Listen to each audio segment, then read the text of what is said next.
Saludos, estimados estudiantes, ya se acercan a la recta final y hoy en el curso de alimentación, en el ejercicio físico, vamos a hablar sobre mitos y realidades en las prácticas nutricionales. Antes de hablar sobre ciertos mitos y cómo vamos a desmentirlos, ¿verdad? Es importante que nos hagamos como la pregunta de, o está relacionado, mejor dicho, con lo que sería la alimentación adecuada. Existe demasiada información sobre consejos, afirmaciones, que inclusive pueden ser contradictorias con respecto a lo que serían muchas prácticas alimentarias. Y esto está arraigado a lo que esa persona pudiera publicar o investigar de lo que considera como realmente una alimentación adecuada. Entonces, de todo esto pueden salir mitos, falsas creencias que van a causar confusión en el público a la que son dirigidas. Para esto es importante que recordemos que hay un auge exageradísimo en lo que es el uso de las redes sociales y que en estas plataformas es donde recientemente se están publicando o están siendo las protagonistas principales de la divulgación de toda esta información. Es como decir que no tenemos un filtro, ¿sí? Todo lo que nosotros podamos evidenciar a través de nuestras redes sociales es por el uso de distintos los algoritmos donde nos envían información sin filtro. Entonces, ¿de qué va a depender que nosotros realmente estemos ante una información que pudiera ser real o que pudiera ser una falsa información? De la evidencia científica que estemos manejando, ¿sí? De los conocimientos que nosotros podamos tener. Entonces los invito a que todo lo que ustedes puedan ver, puedan estar sometidos en las redes sociales, lo canalicen o lo lleven hacia la evidencia científica y de esa forma verificamos si realmente esta información a la que estamos leyendo sea verificable. Con respecto a lo que es la difusión de todos estos mitos y falsas creencias, se ha considerado que es un problema mundial.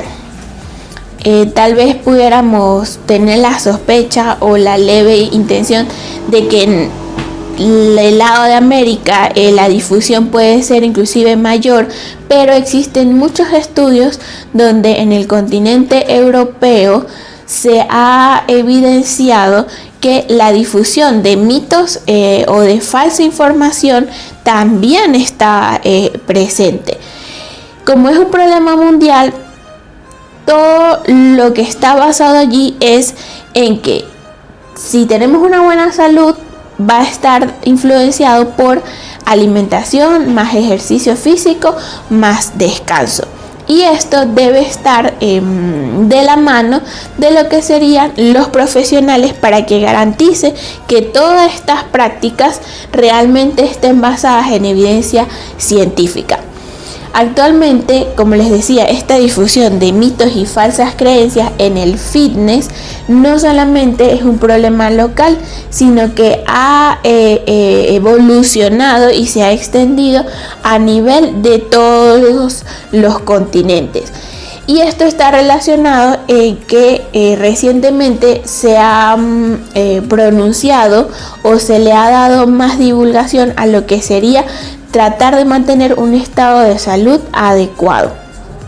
Y esto, junto al ejercicio y la alimentación, es lo que busca la difusión de la información. Ahora, con respecto a lo que sería la nutrición, por acá les dejo una frase que está siendo muy utilizada recientemente, y es que la nutrición es una ciencia y no solamente una opinión. Por esto tenemos que estar a la vanguardia de la información con conocimiento realmente aprobado. recordemos algo muy preciso y conciso, y es que la nutrición es la ciencia por la cual nosotros llevamos a cabo los procesos de alimentación. Entonces, la nutrición es una ciencia multidisciplinaria que estudia lo que sería el cuerpo humano, ¿verdad? Cómo va a incorporar, cómo va a transformar y cómo van a suceder todos esos procesos metabólicos para que se aprovechen los nutrientes que ingerimos con la alimentación. Entonces son dos conceptos que están básicamente ligados, pero que están bien diferenciados. ¿Cuál es la función de que la nutrición realmente esté basada en conocimiento científico? Que podamos cubrir realmente las necesidades energéticas, que se puedan formar y mantener estructuras corporales, que podamos a través de ella regular todos los procesos metabólicos y que se puedan prevenir las enfermedades relacionadas con la misma. Ahora sí, cuando pensamos en mitos y realidades, nos viene así como una imagen de, puede ser como espantos, de cosas que realmente están siendo divulgadas de una forma errónea y que nosotros debemos darle frente a través de lo que sería la evidencia científica. Para ello, para efectos de la clase, se realizaron diferentes mitos y los vamos a abordar desde el punto de vista de cómo responde lo que son las investigaciones. Uno de ellos es las alteraciones de la conducta alimentaria. Para nadie es un secreto que los profesionales de la salud tienen un reto realmente grande en el momento de dar las recomendaciones o de brindar algún plan o de brindar inclusive algún método de entrenamiento, alguna estructura, alguna estrategia de entrenamiento, ya que se estima inclusive que alrededor del 30% de lo que son atletas que llevan a cabo alguna disciplina pueden tener trastornos de la conducta alimentaria, ya que en ellos se evidencia que el mantener lo que es la composición corporal y el rendimiento se les ha inculcado de una forma bastante estricta, y eso a la larga puede generar trastornos de la conducta alimentaria. Algunos son anorexia nerviosa, bulimia e inclusive llevar a un déficit severo de calorías, que ya vamos a conversar también más adelante, y esto puede conllevar efectos sobre la salud. Entonces, en la lámina les presento algunas complicaciones para la salud que puede conllevar lo que sería el síndrome de deficiencia energética relativa en el deportista, que se abreviaría REDS.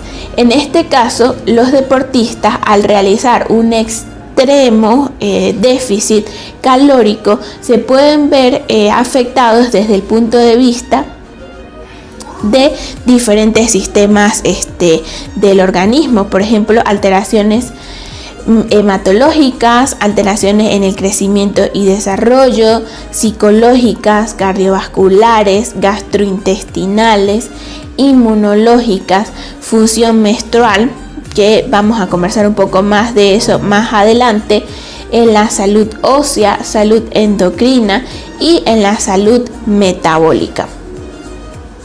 Todo esto por el simple hecho de que ciertos deportistas, sobre todo se ha asociado a los deportes de resistencia, se ven influenciados en mantener un régimen alimentario estricto de forma o garantizar un déficit calórico estricto, con el fin de mantener el peso, por ejemplo, en algún deporte con categorías de peso, también algún tipo de autoevaluación estricta que se realicen diariamente.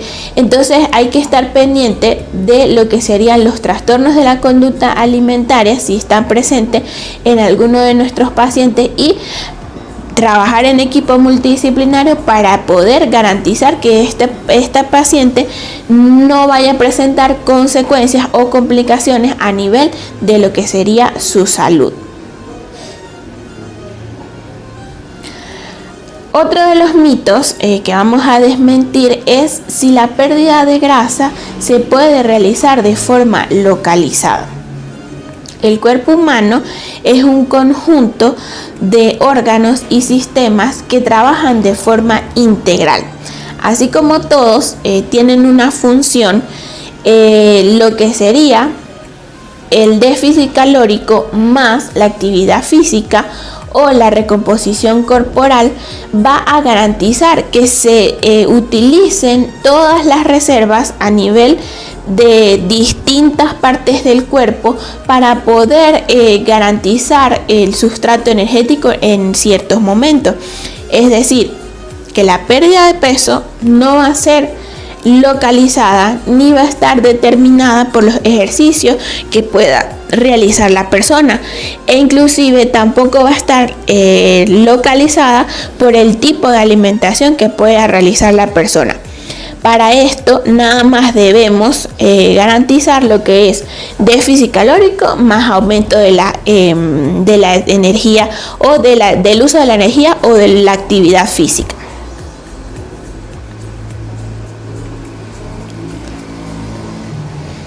Cuando hablamos de dietas hipocalóricas extremas, puede verse afectado lo que es el déficit calórico, ¿sí? Es decir, vamos a garantizar un déficit calórico.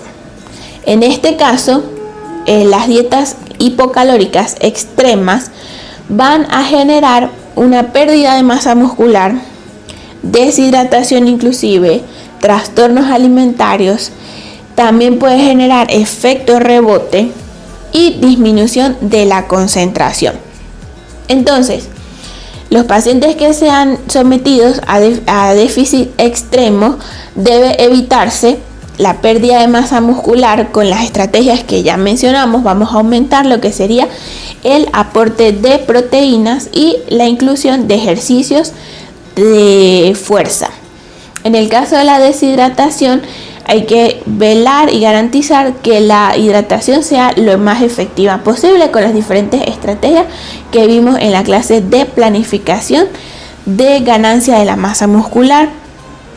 Muy importante que en estos pacientes a los que se les someta o que realicen dietas hipocalóricas extremas se descarte la posibilidad de que estén presentando trastornos de la conducta alimentaria, así como que estén claros que una alimentación alta, una alimentación baja en calorías de forma extrema puede generar lo que es efecto rebote.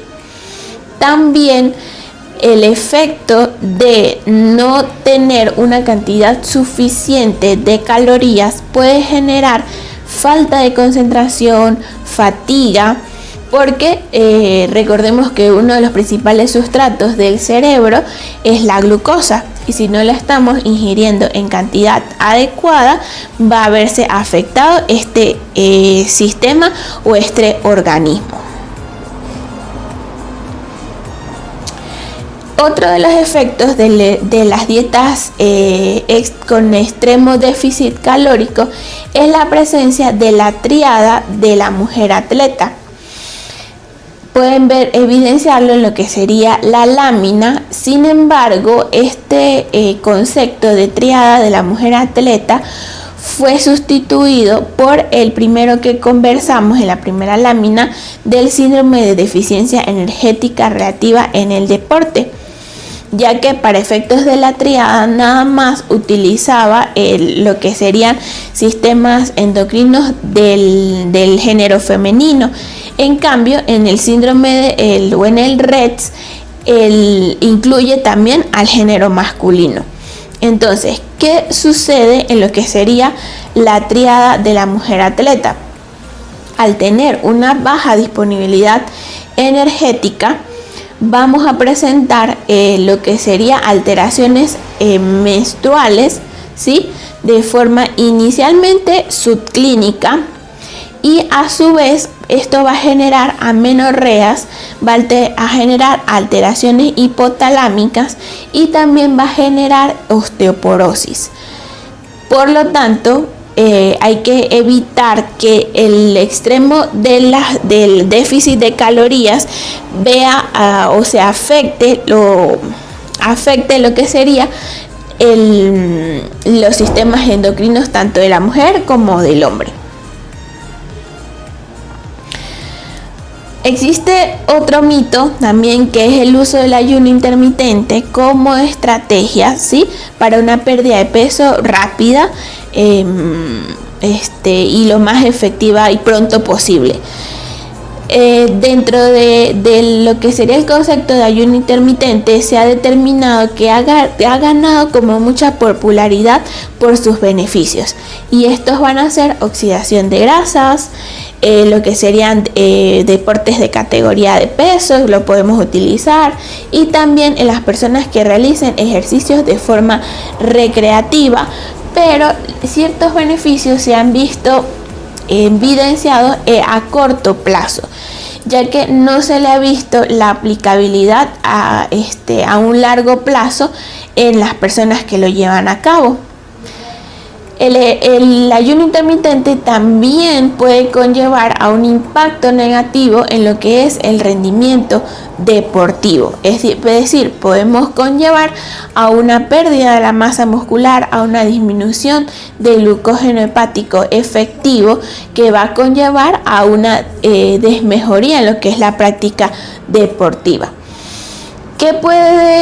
¿Qué se ha evidenciado? Bueno, distintos autores en diferentes investigaciones han divulgado que el ayuno intermitente frente a un déficit calórico no va a afectar lo que es el resultado final. De por sí, ya el ayuno intermitente siempre va acompañado del déficit calórico. Entonces, ese tiempo que está reducido en el ayuno intermitente de la ingesta de alimentos, si yo igualmente lo hago en mis 3 comidas al día, es decir, no reduzco el tiempo, sino nada más llevo a cabo lo que es la estrategia del déficit calórico, de igual forma se van a ver beneficiosos en la pérdida de peso, y no va a ser uno más efectivo que el otro. Entonces, el ayuno intermitente es considerado como una alternativa más, pero que no es aplicable a cualquiera. Por lo tanto, debemos saber cuándo y cómo implementarlo, ¿sí? Para que no cause impacto a nivel deportivo. Es decir, evitar que la persona disminuya en lo que es la calidad del entrenamiento, y que no aumente la fatiga en el momento también de la práctica deportiva. ¿Por qué estaría sucediendo esto? Bueno, recordemos un poco lo que es el metabolismo de las proteínas, y en este caso lo que es la proteólisis o la descomposición muscular de los aminoácidos, tanto ramificados como gluconeogénicos, va a estar acentuada. Es decir, que con el ayuno intermitente, si no se realiza de forma adecuada, vamos a ver una pérdida de masa muscular mayor. Ahora, ¿qué otros beneficios sí pudieran tener para las personas que realizan actividades de forma recreativas? Que va a permitir una mejoría en la flexibilidad metabólica. De por sí, lo que es el ejercicio físico aumenta la autofagia, ¿sí? O sea, ya estamos sometidos a un proceso de autofagia, pero con el ayuno intermitente, en este caso vamos a ver, es una mejoría de la flexibilidad metabólica. Es decir, todos nuestros procesos, todas nuestras rutas metabólicas pueden verse beneficiadas a través de lo que sería el uso del ayuno intermitente. Existe también dentro de las estrategias o de los mitos que cierta vez podemos recomendar edulcorantes. El uso de los edulcorantes para evitar el uso del azúcar añadido. Entonces nos hacemos la pregunta de si podemos en realidad recomendar edulcorantes, y se puede emplear, ¿sí? Los edulcorantes tanto bajos en calorías o sin calorías, ya que la evidencia sustenta que vamos a ver disminución de peso, disminución de la ingesta de calorías, por supuesto, y de azúcares, mejoría en lo que son los marcadores glicémicos, en las enfermedades cardiovasculares y en el cáncer. Sin embargo, hay personas o hay profesionales que se hacen la pregunta si realmente, al estar sometidos a el uso de edulcorantes, es decir, la exposición a ese sabor dulce, pudiera aumentar la preferencia por los mismos. Entonces, encontramos que la evidencia científica dice que en un menor consumo de alimentos dulces se va a traducir en un menor impacto de los mismos. Asimismo, la ingesta pronunciada de alimentos salados va a mejorar ese menor consumo en lo que serían los alimentos dulces. Y la ingesta de los dulces, si nosotros lo hacemos de forma pronunciada, va a estar disminuida lo que es la ingesta del salado, es decir, al contrario. Esto se estuvo llevando a cabo o se estuvo investigando por varios años y ellos recientemente han publicado distintas investigaciones en donde concluyen que no existe evidencia científica que respalde que al consumir cosas dulces pero a bases de edulcorantes va a llevar a que prefiramos utilizar más los alimentos dulces. No existen datos tampoco de lo que la exposición a lo dulce conlleve a una preferencia por otros alimentos dulces, es decir, que la exposición a edulcorantes nos lleve a una preferencia por más adelante consumir alimentos con azúcares añadidos. Respecto a lo que es la disminución del apetito por las cosas o por el aumento de lo que es el consumo de dulces, tampoco existen efectos sobre el mismo. Pero sí hay evidencia de que al consumir algo dulce en forma líquida o sólida puede tener un efecto a nivel de lo que es el apetito y el gusto. Esto puede deberse a que si nosotros consumimos alimentos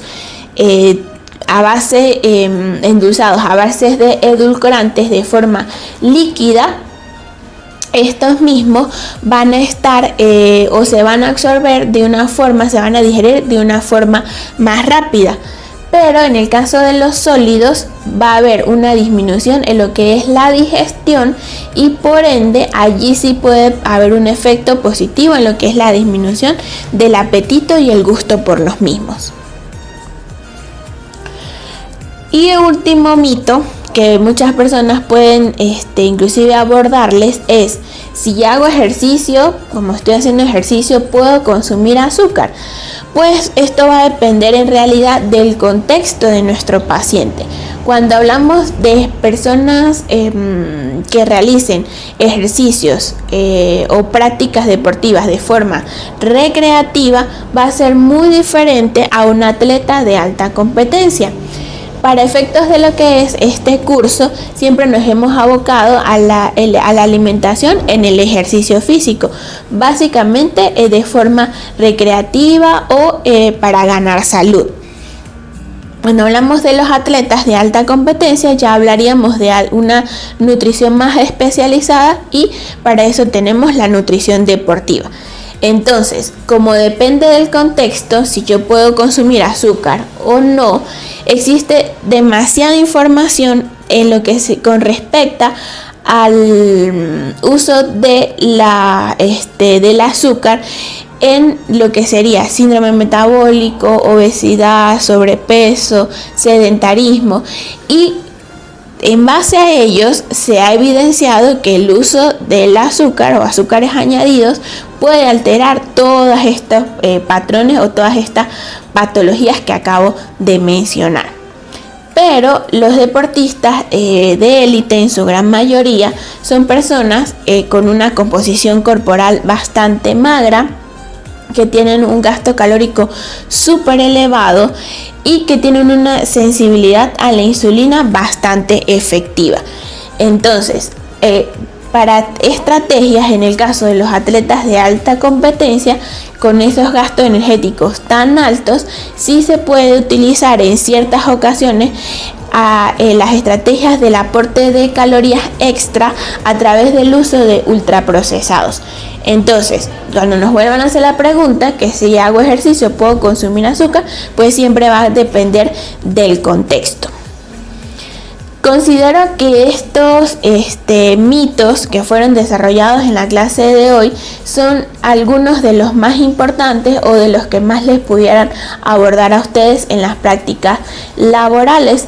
Sin embargo, para efectos de lo que sería la evaluación de esta clase, se les va a realizar ciertas preguntas con respecto a algunos mitos y cómo los vamos a desmentir, siempre basados en la evidencia científica. Espero, como siempre, que toda la información que les fue brindada en esta clase sea utilizada de forma efectiva en su práctica laboral.